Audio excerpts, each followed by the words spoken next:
Halo semuanya, welcome back to OKES, Orange Podcast. Wah, gak kerasa nih ya, kita sudah sampai di episode 5.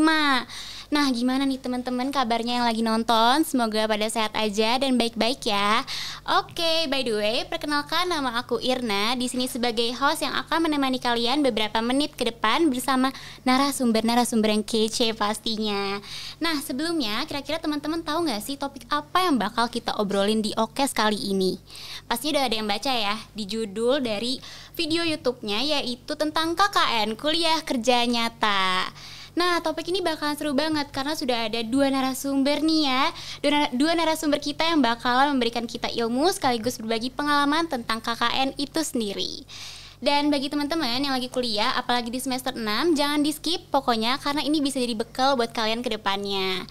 Oke, tanpa lama-lama lagi kita kenalan yuk sama kedua narasumber kita hari ini. Baik, teman-teman, di sini aku sedang bersama Bapak Rektor, Pak Dr. Rektor Awek Kaligis, MSI. Apa kabar Bapak? Kabar baik. Iya, selaku dosen Vkom Universitas Pancasila dan Kak Safa Jekonia selaku mahasiswa Vkom Universitas Pancasila angkatan 20, betul Kak? Iya, betul. Oke. Nah, kita udah kenalan nih sama narasumber kita. Sebelumnya aku mau nanya dulu ke Pak Rektor. Pak, mungkin boleh dijelasin dulu mengenai program KKN itu apa sih Pak sebenarnya?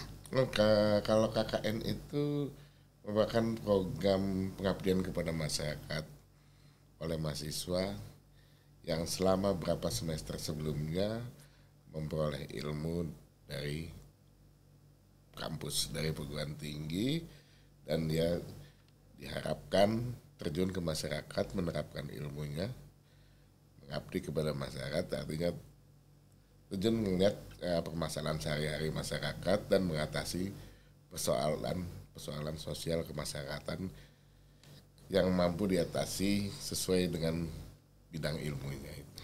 Oke, jadi terjun langsung ke persoalan masyarakat ya Pak ya? Bersama masyarakat mengatasi persoalan-persoalan masyarakat. Dari sini mahasiswa dan masyarakat yang perlu saya tekankan bukan mahasiswa ngajarin masyarakat, tapi ada proses saling belajar dengan masyarakat. Iya Bapak. Jadi mahasiswa pun perlu belajar dengan masyarakat. Betul. Karena yang dia terima di kampus itu kan banyak dari buku, dari ruang kelas, kenyataan sehari-hari kan dia harus melihat realitas sehari-hari di masyarakat. Oke. Banyak mendapatkan pengalaman, pengetahuan, bahkan juga mengasah keterampilan di masyarakat. Baik Pak. Nah Pak, kan di program KKN itu ada yang namanya KKN tematik ya Pak. Boleh dijelasin secara rinci Pak mengenai KKN tematik itu sendiri sebenarnya apa Pak? Kalau tematik itu KKN khusus ya, tema tertentu yang spesifik. Artinya secara mendalam sesuai kebutuhan masyarakat setempat. Misalnya kalau tematik yang saya ambil contoh itu Kiarasari.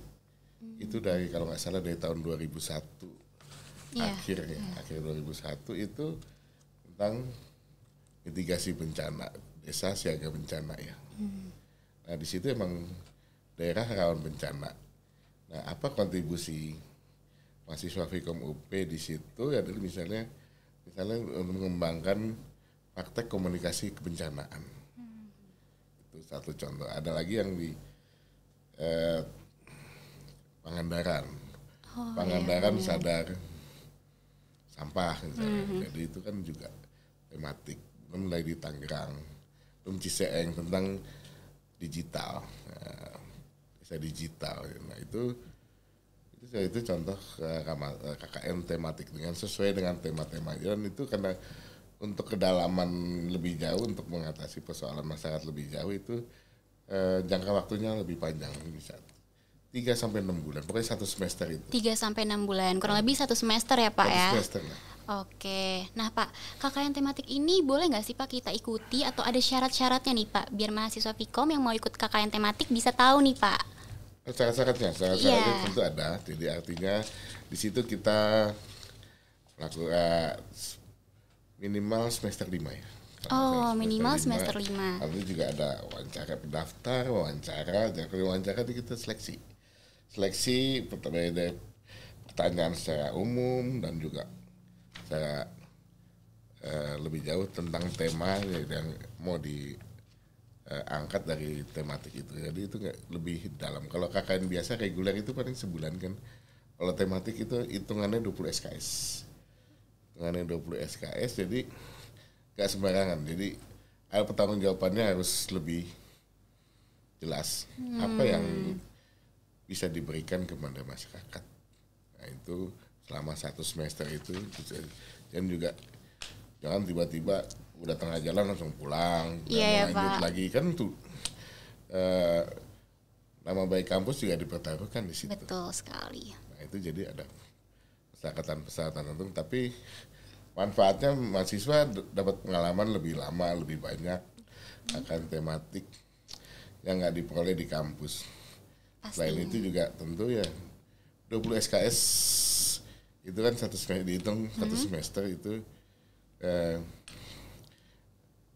mencakup KKN tematik, jadi nggak perlu ambil mata kuliah yang lain selama 1 semester.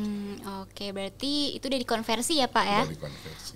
Oke, menarik sekali ya teman-teman topik KKN tematik ini. Setelah nanya ke Pak Rektor, kita beralih dulu nih ke kakak yang cantik ya, yang udah terjun langsung ke lapangan dan ngerasain KKN ya Kak ya. Halo Kak Safa, aku penasaran banget nih Kak dengan pengalaman Kakak pas lagi ngejalanin KKN. Boleh nih Kak bagi-bagi pengalamannya, mungkin dari awal kenapa sih Kak Safa itu ngambil program KKN tematik? Oke, kalau tadi ditanya sama Irna kalau kenapa sih kamu mau ngambil KKN tematik gitu ya. Nah, apalagi aku waktu ambil KKN tematik itu di semester 5, semester yang awal juga ya. Kayak ilmunya mungkin baru gitu ya, baru. Nah, tapi karena aku tuh mau terjun langsung ke lapangan, ke masyarakat langsung. Apalagi kan jurusan aku ini Fakultas Ilmu Komunikasi yang hubungannya sama masyarakat, kayak humas, hubungan masyarakat. Terus aku mau ilmu-ilmu yang aku dapat juga bisa berbagi, atau aku bisa mendapat ilmu yang baru juga nanti di Desa Kiara Sari waktu itu. Nah, karena aku tuh orangnya gini ya, suka ngobrol, talk aktif gitu sama orang-orang, jadi kayaknya aku bisa mengimplementasikan ilmu yang aku dapat itu di sana gitu, lebih leluasa gitu untuk ngebuka jalannya aku gitu. Kalau awal mau masuk KKN tematik, kakaknya tim yang langsung terjun ke lapangan begitu ya. Nah, kalau program kerja yang Kak Safa bawakan saat KKN itu apa sih Kak? Program kerja yang tim aku bawa waktu itu ada 6 program kerja. Itu yang pertama ada literasi digital. Mungkin teman-teman di sini juga udah banyak yang tahu tentang literasi digital. Nah, ini kan masuk ke ilmu komunikasi juga gitu. Dimana sekarang tuh karena kita bersanding dengan digitalisasi teknologi gitu ya.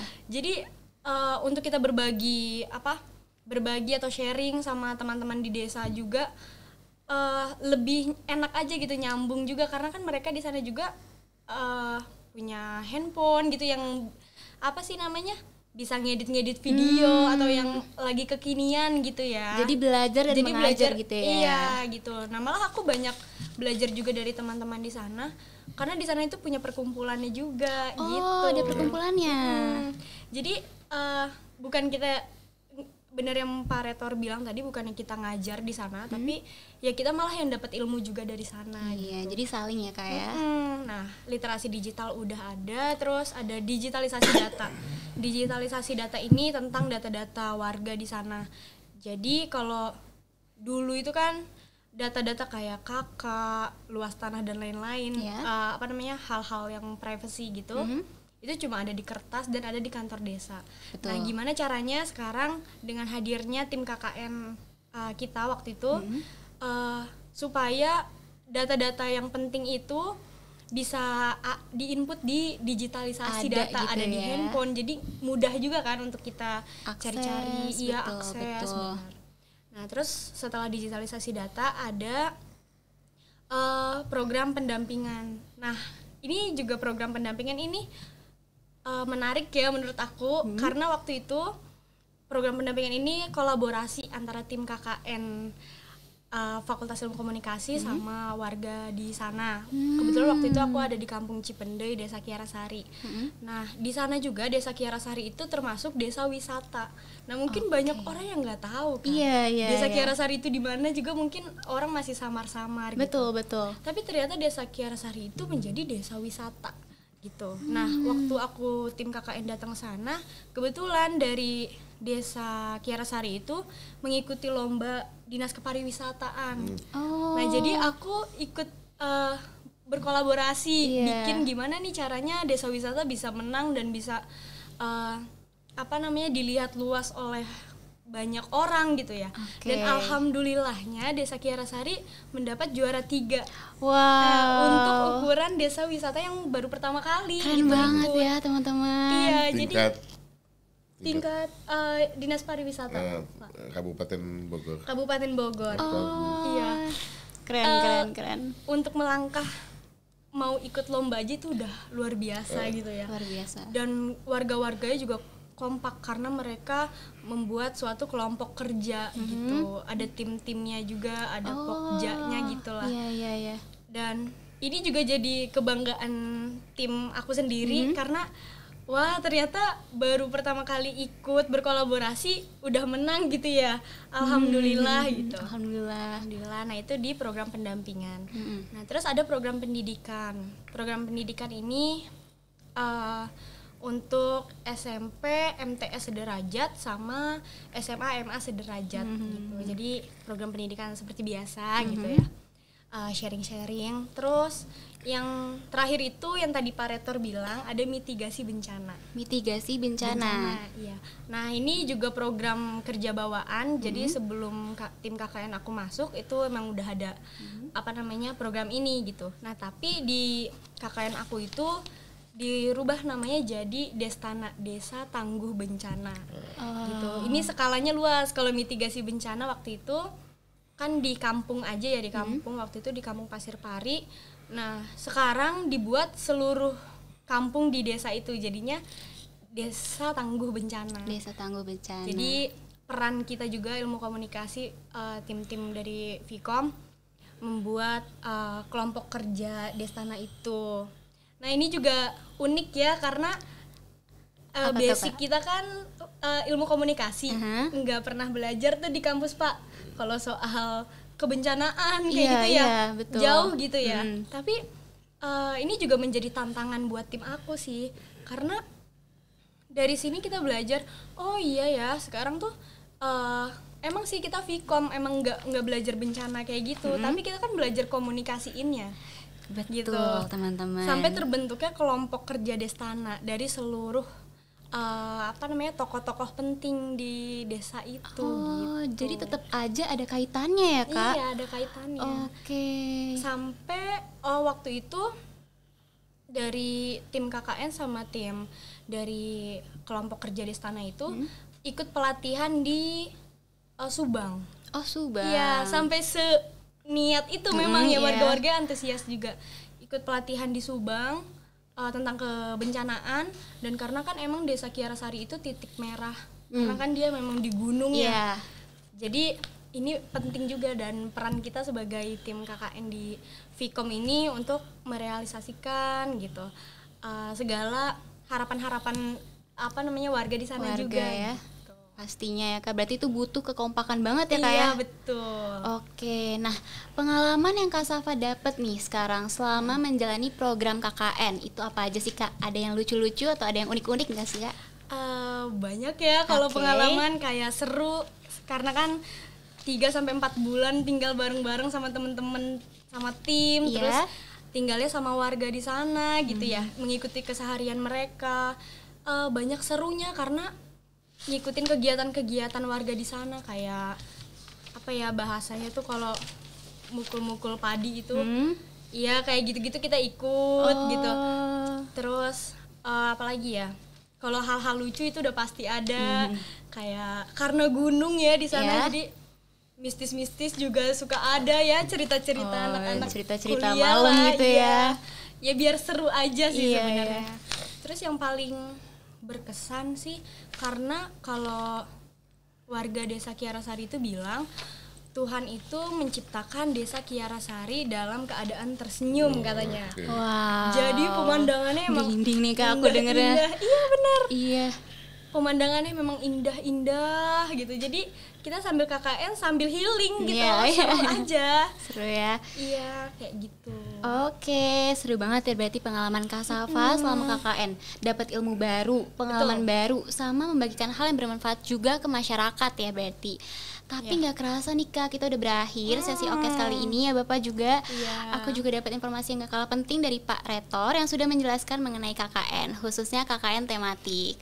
Nah, terima kasih Pak Rektor yang Ya, udah makasih meluangkan juga, Mbak waktunya Iqbal. untuk datang dan membagikan informasi ya Bapak yang sangat bermanfaat untuk kita semua. Nah, nggak lupa juga terima kasih juga Kak Safa Iya, udah meluangkan makasih waktunya juga. dan berbagi pengalaman KKN yang sudah dilaksanakan. Dan untuk teman-teman jangan sedih karena pastinya OKES episode kali ini meskipun udah berakhir nanti akan ada lagi di episode berikutnya. Tungguin aja, stay tune, dan aku Irna Levina selaku host di OKES episode kali ini pamit undur diri. Terima kasih dan sampai jumpa. Dadah. Ya.